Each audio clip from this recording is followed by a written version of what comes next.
এই যে সকালে ব্রেকফাস্টের জন্য রান্না করছি, ছেলের জন্য রুটি নুডলস আর করছি ডিম ভাজি আর রুটি।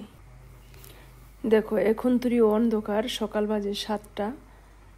দেখো অন্ধকার, এখনো কিছুই দেখা যায় না বাইরে। সবাইকে গুড মর্নিং জানাই।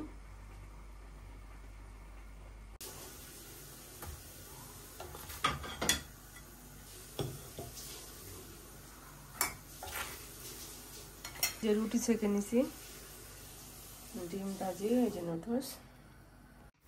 এখন বাজে 10টা। এখন এই যে এখন পূজা দিয়া নিলাম।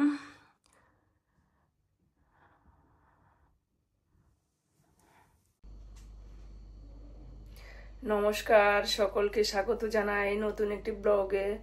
আশা করি আপনারা যে যেখানে আছেন সকলেই ভালো আছেন, আমিও আছি ভালোই।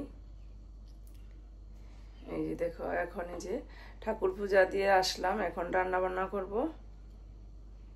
কি কি রান্না করছি তোমরা পাশে থাকো, সম্পূর্ণটা দেখতে পারবে।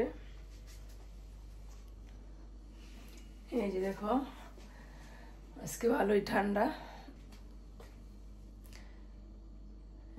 একটুখানি রৌদ্র উঠছে কিন্তু একটু পরে আবার চলে যায়।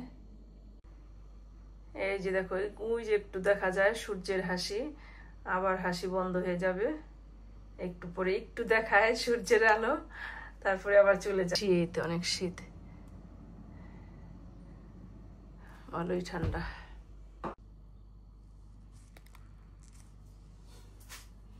এই যে এখন মিষ্টি কুমড়াটা ভাজি করব।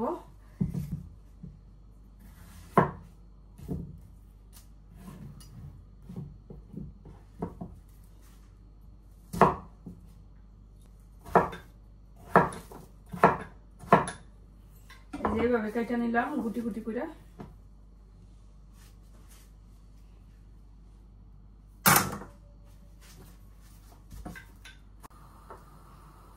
এই যে তেল দিয়ে দিলাম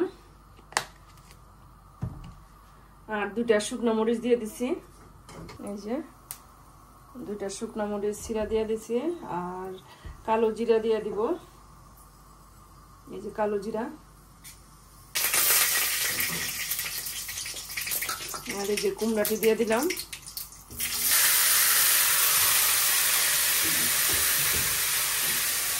এখন হলুদ দিয়ে দেব।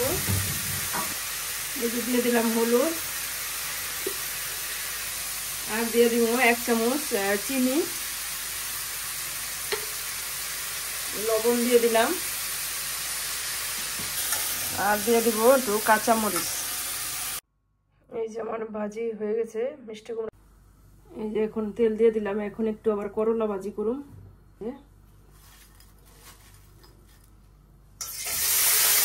দিয়ে দিলাম লবণ,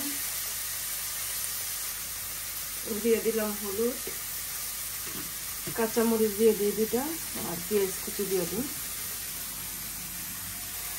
দিয়ে দিলাম পেঁয়াজ কুচি।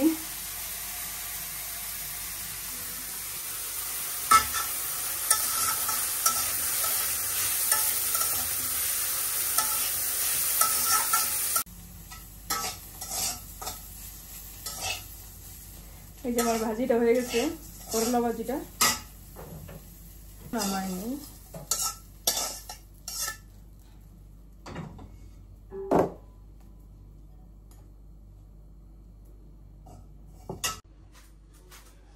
এই যে রান্না করবো পোয়া মাছ, এখন পরিষ্কার করে ধুয়ে নিছি। এখন এই যে হলুদ দিয়ে দিলাম আর লবণ দিয়ে দিই। এই যে এখন এটা ভাজা নিব। এই যে এখন লবণ আর হলুদ মেখে ভেজে নিব।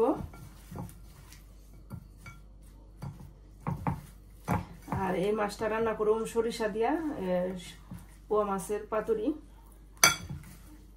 নরম মাছ তো সরিষা দিয়া রান্নলে ভালো হয়। লবণ মেখে রাখলাম, সরিষাটা বেটে নেই। এই যে মাছটা ভেজে নিচ্ছি সুন্দর করে আর এই যে এখানে তেল দিয়ে দিচ্ছি। এখন পেঁয়াজ দিয়ে দিব, পেঁয়াজ কুচিয়ে দিয়ে দিলাম।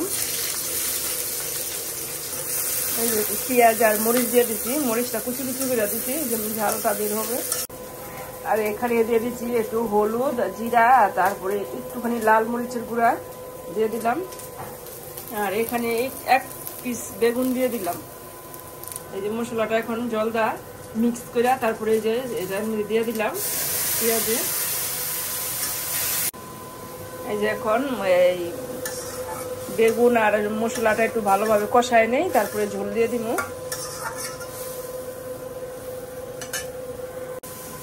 এই যে মশলাটা কষানো হয়ে গেছে, এখন দিয়ে দিলাম জল। এই যে দিয়ে দিলাম গরম জল দিয়ে দিলাম ঝোলটার মধ্যে। তারপর ঝোলটা ফুটে উঠলে মাছটি দিয়ে দিব ঝোলের মধ্যে। আর এই যে সরিষা বেটে রাখছি, সরিষাটা নামানোর আগে দিয়ে দিব। এই যে এখন ঝোলটা ফুটে উঠছে, এখন ঝোলে মাছটা দিয়ে দেই।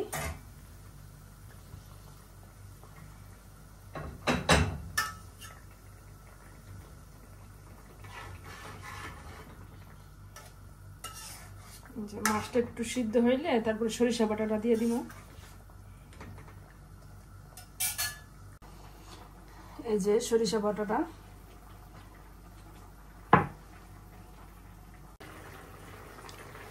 এই যে আমার তরকারিটা হয়ে গেছে প্রায়। আর এই যে সরিষা বাটাটা দিয়ে দিই, একটু ঝোল উঠাইয়া সরিষাটা মিক্স করে নিই।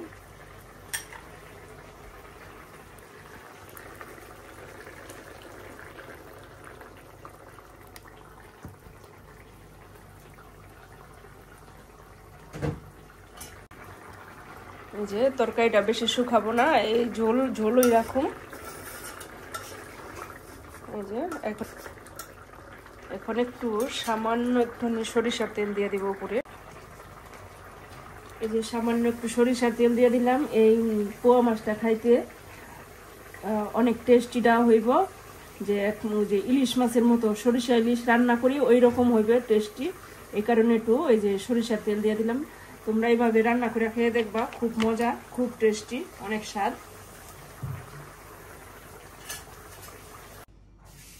এই যে আমার তরকারিটা রান্না হয়ে গেছে, কেমন হয়েছে কমেন্টে জানাইবা। এই যে এখন রান্না বান্না শেষ, এখন খাওয়া দাওয়া হবে। এই যে দিয়ে দিচ্ছি পেঁয়াজ কুচি আর কাঁচামরিচ, আর এখানে আছে চিকেন আর আরিকোবে, এখানে দিয়ে দিলাম। ফ্রাইড রাইস বানায় দিব ছেলেদের। এখন একে একে সব মশলা দিয়ে দিই। দিয়ে দিলাম লবণ, দিয়ে দিলাম হলুদ, দিয়ে দিলাম একটু জিরের গুঁড়ো, একটু সয়া সস দিয়ে দিলাম। এই যে দিয়ে দিলাম এক পিস এই যে বাটার। এই যে এখন এই ভাতটা দিয়ে দিব।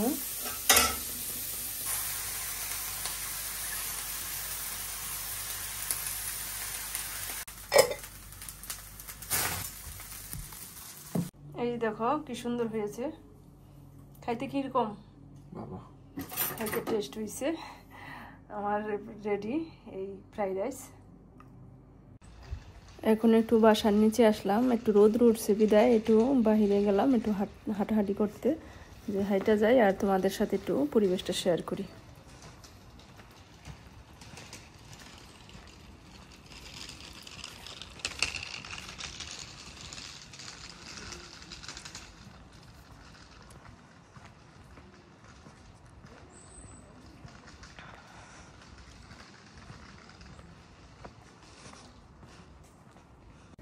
অনেক ঠান্ডা লাগতেছে, অনেক শীত লাগতেছে,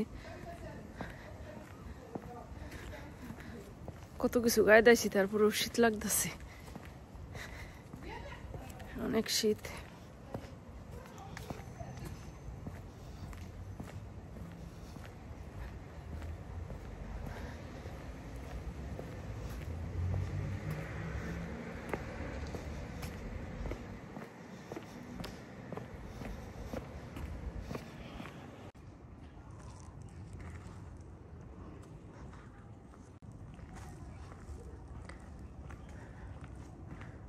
দেখো কত সুন্দর পরিবেশ, কত সুন্দর প্রকৃতি।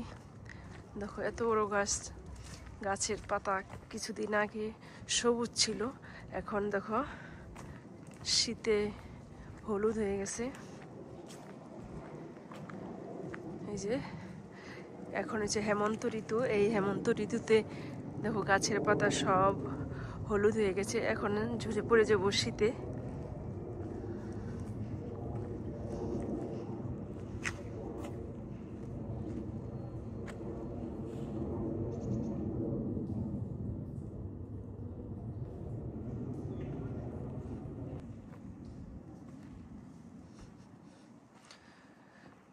ভিডিওটি এখানেই রাখছি, আবার একটি নতুন ভিডিও নিয়ে আসবো। ততক্ষণে আপনারা ভালো থাকবেন, সুস্থ থাকবেন।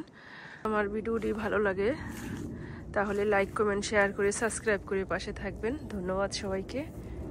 আবার একটি সুন্দর ভিডিও নিয়ে আসবো, ততক্ষণে ভালো থাকবেন, সুস্থ থাকবেন। ধন্যবাদ।